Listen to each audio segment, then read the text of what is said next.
द्वारका के रनिवास अंतःपुरा में सुगंधित पुष्पों और रेशमी वस्त्रों से सुसज्जित कक्ष में पट रानी रुक्मिणी अपनी शैया पर लेटी थीं। वे साक्षात लक्ष्मी स्वरूपा थीं। उनका जीवन केवल एक ही ध्येय पर केंद्रित था। अर्धरात्रि का समय था। कक्ष में केवल एक स्वर्ण दीपक अपनी मध्यम लो के साथ चल रहा था। श्री कृष्ण गहरी निद्रा में प्रतीत हो रहे थे। रुक्मिणी जी, जो प्रभु के चरणों की सेवा करके अभी अभी लेटी थीं, उनकी दृष्टि निरंतर अपने स्वामी के मुखमंडल पर थी। अचानक शांत वातावरण में एक अस्फुट धीमा स्वर गुंजा। श्री कृष्ण के होठ फड़फड़ाए। उनके बंद नेत्रों से अश्रु की एक बूंद धलक कर कर्ण प्रदेश कान तक आ गई और उनके मुख से एक लंबी गहरी सांस के साथ एक ही ध्वनि निकली, राधे राधे। रुक्मिणी जी सहर उठीं। ये पहली बार नहीं था, यह नित्य का नियम बन गया था। दिन में वे द्वारकाधीश होते थे, गंभीर, मुस्कुराते हुए राजनीति और धर्म की बातें करने वाले। परंतु रात्रि के एकांत में जब वे अपने ईश्वरत्व के आवरण को उतार देते थे, तब वे केवल एक प्रेमी बन जाते थे और उस प्रेमी के हृदय से केवल एक ही नाम निकलता था, राधा। रुक्मिणी जी उठकर बैठ गईं। उनकी आंखों में भी जल भर आया। ईर्ष्या में ही अभी तो एक गहरी पीड़ा थी। हे नाथ, उन्होंने मन ही मन कहा, मैं आपके समीप हूं, मैं आपकी विवाहिता पत्नी हूं, मैं आपकी अर्धात काल हुआ। मंगला आरती की शंख ध्वनि से द्वारका गूंज उठी। श्री कृष्ण जागृत हुए। उनके मुख पर वही चिर परिचित भुवन मोहन मुस्कान थी। उन्होंने रुक्मिणी जी की ओर देखा और प्रेम पूर्वक कुशल। रुक्मिणी जी ने मुस्कुराकर उत्तर दिया। उन्हें स्नान कराया, पीतांबर पहनाया और भोग लगाया। सब कुछ वैसा ही था, नियमबद्ध और अनुशासित, परंतु रुक्मिणी का मन आज कहीं और था। दोपहर के समय जब श्री कृष्ण अपने कक्ष में विश्राम कर रहे थे, रुक्मिणी जी उनके पास आईं। आज उन्होंने साहस बटोर लिया था। वे प्रभु के चरणों के पास बैठ गईं। स्वामी, रुक्मिणी जी ने संकोच पूर्वक कहा, कहो प्रिय, आज तुम्हारा मुख कुछ मलान, उदास क्यों प्रतीत हो रहा है? अंतर्यामी प्रभु ने पूछा। रुक्मिणी जी ने नतमस्तक होकर कहा, नाथ, अपराधिक क्षमा करें, परंतु मेरे हृदय में एक शूल चुभ रहा है। मैं आपकी पटरानी हूं, मैंने अपना सर्वस्व आपको समर्पित किया है। परंतु उनकी वाणी रुक गई। परंतु क्या रुक्मिणी? कहो। परंतु रात्रि में जब आप अचेत होते हैं, जब आपका मन किसी बंधन में नहीं होता, तब आप मेरा नाम नहीं लेते, आप केवल राधे राधे पुकारते हैं। ऐसा क्यों प्रभु?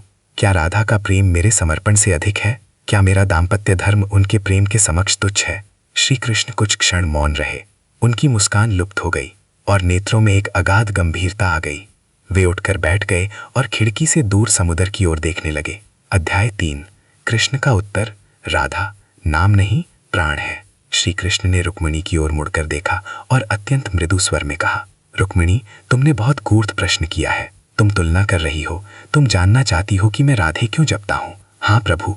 रुक्मिणी, तुम मेरी पत्नी हो, तुम मेरे महलों की स्वामिनी हो, तुम मेरी मर्यादा हो, मैं तुमसे प्रेम करता हूँ, इसमें कोई संदेह नहीं। परंतु राधा, राधा मेरी प्रेमिका नहीं है। राधा मेरा नाम नहीं जपती, वो मेरा स्वरूप है। श्री कृष्ण के नेत्र सजल हो गए। वे भाव विवल होकर बोले, जब मैं राधे कहता हूँ तो मैं किसी स्त्री को नहीं पुकारता, मैं अपनी ही आत्मा को पुकारता हूँ। राधा वो दर्पण है जिसमें मुझे अपना प्रतिबिंब दिखता है।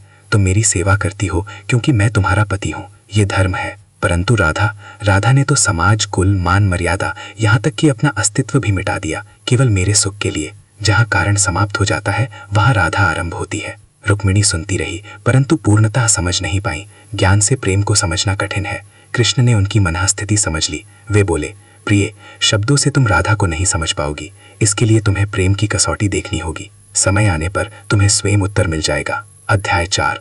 नारद का आगमन और प्रभु की व्याधि। कुछ दिन बीते। एक दिन अचानक द्वारका के राजभवन में हाहाकार मच गया। समाचार ये था, देवर्षि नारद, जो अभी अभी स्वर्गलोक से पधारे थे, दौड़ते हुए अंतापुर में पहुंचे। उन्होंने देखा कि श्री कृष्ण अपनी शैया पर लेटे हैं और अपना सिर पकड़े हुए करा रहे हैं, नारायण नारायण।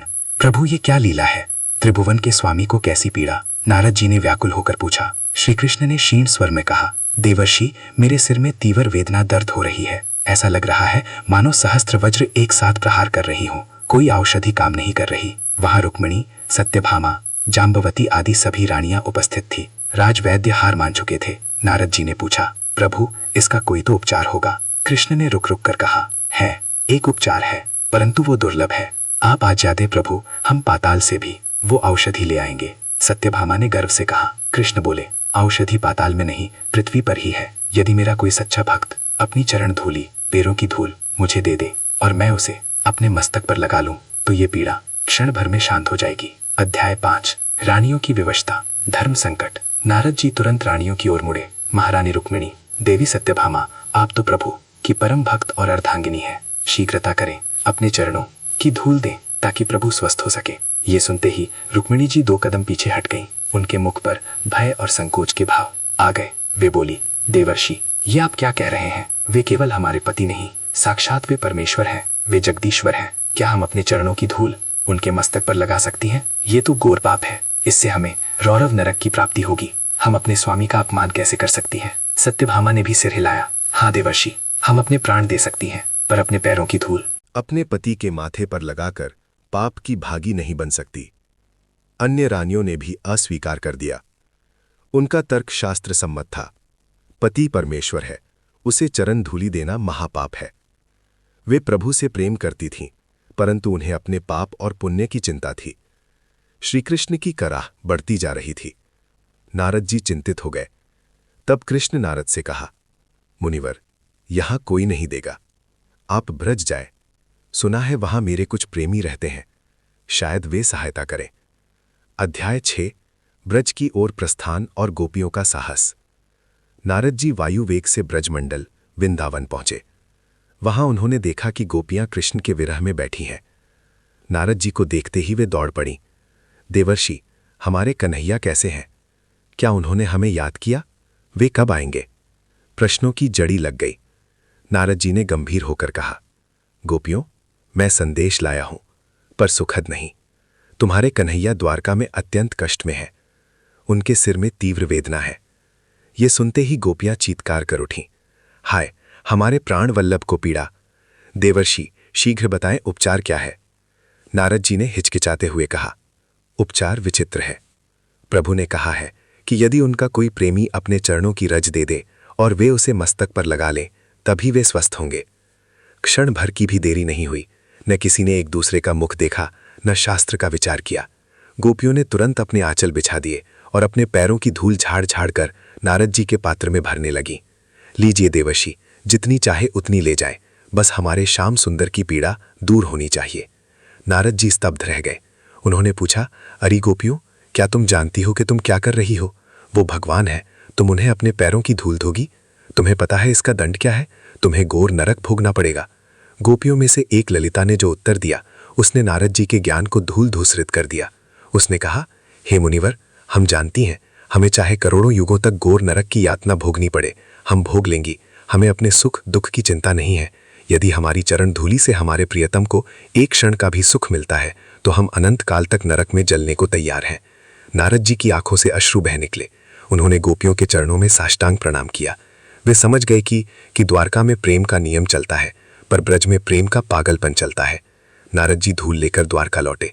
जैसे ही वो धूल श्री कृष्ण के मस्तक पर लगाई गई, वे उठ बैठे। उनकी पीड़ा लुप्त हो गई। नारद जी ने रुक्मिणी और सत्यभामा को पूरी घटना सुनाई। उन्होंने बताया कि कैसे रानियों ने पाप के भय से धूल नहीं दी, जबकि गोपियों ने नरक के भय को तुच्छ मानकर धूल दे दी। नारद जी ने कहा, महारानी, आप कृष्ण को ईश्वर मानकर डरती रहीं।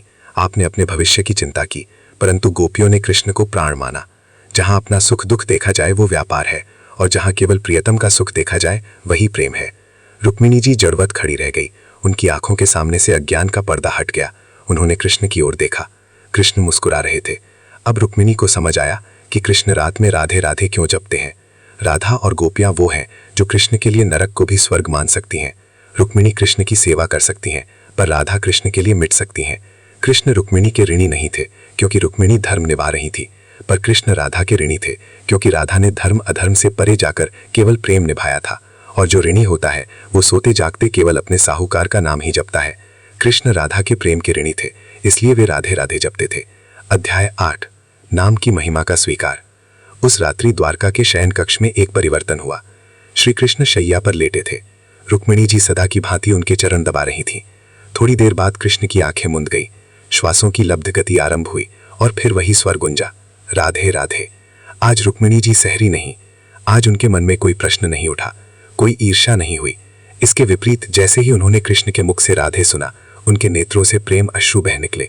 उनका हृदय एक असीम शांति से भर गया। उन्होंने धीरे से अपना मस्तक कृष्ण के चरणों पर रख दिया और वे भी धीरे धीरे अत्यंत मृदु स्वर में कृष्ण के सुर में सुर मिलाकर बुदबुदाने लगी, राधे राधे।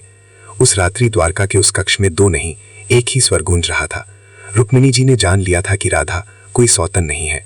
राधा तो वो भाव है जो कृष्ण को आनंद देता है, और जो कृष्ण को आनंद देता है वो रुक्मिणी के लिए भी पूजनीय है।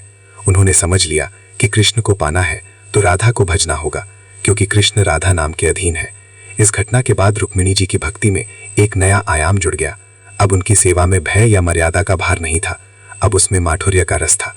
कहते हैं कि द्वारका के महलों में आज भी यदि कोई सच्चे मन से कान लगाकर सुने तो समुद्र की लहरों में, हवा के झोंकों में और मंदिर की घंटियों में एक ही ध्वनि सुनाई देती है, राधे कृष्ण राधे कृष्ण। श्री कृष्ण ने जगत को सिखाया कि रुक्मिणी होना सौभाग्य है, परंतु राधा होना महाभाव है। और रुक्मिणी जी ने जगत को सिखाया कि जब हम अपनी ईर्ष्या और अहंकार को त्याग कर रुक्मिणी नियम है, राधा स्वभाव है। रुक्मिणी पत्नी है, राधा प्राण है। रुक्मिणी द्वारका का ऐश्वर्य है तो राधा वृंदावन का माधुर है। युगों से ये प्रश्न भक्तों और जिज्ञासुओं के मन में उठता रहा है। क्या द्वारका की महारानी साक्षात लक्ष्मी स्वरूपा रुक्मिणी के मन में कभी राधा रानी के प्रति ईर्ष्या डाह उत्पन्न हुई? क्या जब श्री कृष्ण नींद में राधे राधे पुकारते थे तो रुक्मिणी का स्त्री हृदय पीड़ित नहीं होता था? इस प्रश्न का उत्तर हाँ और ना दोनों में छिपा है। ये ईर्ष्या साधारण मानवीय ईर्ष्या नहीं थी, ये प्रेम वैचित्र था। ये जानने की उत्कंठा थी कि आखिर उस राधा में ऐसा क्या है जो मुझ में नहीं। आइए इस गूढ़ रहस्य को कथा और भाव के माध्यम से विस्तार से समझते हैं। भाग 1, द्वारका का स्वर्ण पिंजरा और रुक्मिणी का एकाकीपन। द्वारका नगरी, जिसके वैभव का वर्णन करने में स्वयं देवराज इंद्र भी संकोच करते थे। सुधर्मा सभा, मणियों से जड़े स्तंभ और पारिजात के पुष्पों से महकते उपवन, यहाँ के कण कण में श्री कृष्ण का वास था। महारानी रुक्मिणी जो विदर्भ देश की राजकुमारी थीं, वही गंध, वही स्पर्श, वही कंपन। रुक्मिणी जी का सारा अहंकार, सारी तैयारी, सारे आभूषण उसे एक आलिंगन में पिघल गए। रुक्मिणी ने कंपित स्वर में पूछा, देवी क्या आप ही राधा हैं? राधा ने क्षीण स्वर में कहा, राधा नहीं, अब तो केवल कृष्णमयी शेष है। तुम कौन हो सखी? तुम बहुत सुंदर हो, तुम्हें देखकर मुझे मेरे श्याम की याद आ रही है।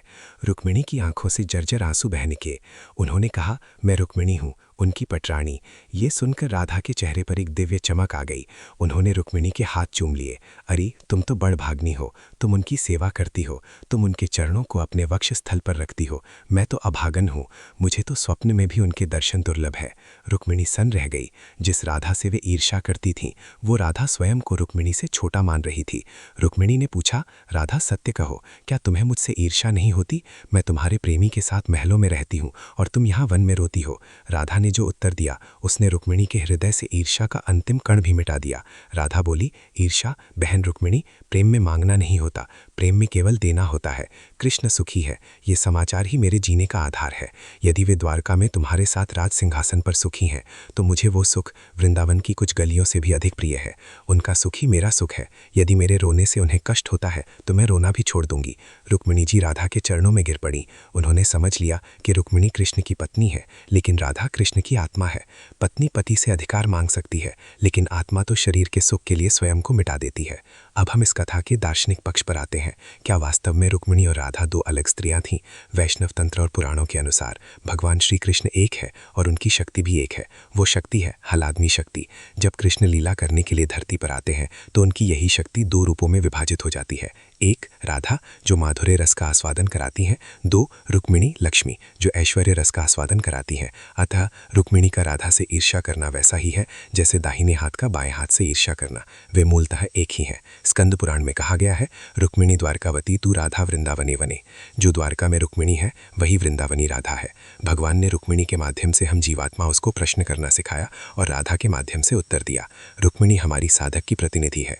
हम भी ईश्वर की पूजा करते हैं, नियम पालन करते हैं, वैधि भक्ति, परंतु हमारे मन में ये प्रश्न रहता है कि हमें ईश्वर का पूर्ण प्रेम क्यों नहीं मिल रहा। तब राधा रानी का चरित्र हमें सिखाता है कि जब तक मैं ईगो शेष है तब तक पूर्ण मिलन संभव नहीं। राधा ने मैं को मिटाकर कृष्ण को पा लिया। भाग 6, तुलादान का प्रसंग और रुक्मिणी की विजय। यद्यपि हम राधा की चर्चा कर रहे हैं, परंतु रुक्मिणी का स्थान कमतर नहीं है। राधा भाव है तो रुक्मिणी निष्ठा है। तुलादान के प्रसंग में सत्यभामा, जो अहंकार का प्रतीक थी, ने सारे आभूषण डाल दिए, पर कृष्ण नहीं तुले। तब रुक्मिणी आई। उन्होंने क्या किया? उन्होंने तुलसी का एक पत्ता लिया। तुलादान के प्रसंग में सत्यभामा, जो रुक्मिणी निष्ठा है, प्रसंग में सत्य लिया। तुलादान के प्रसंग में सत्य लिया।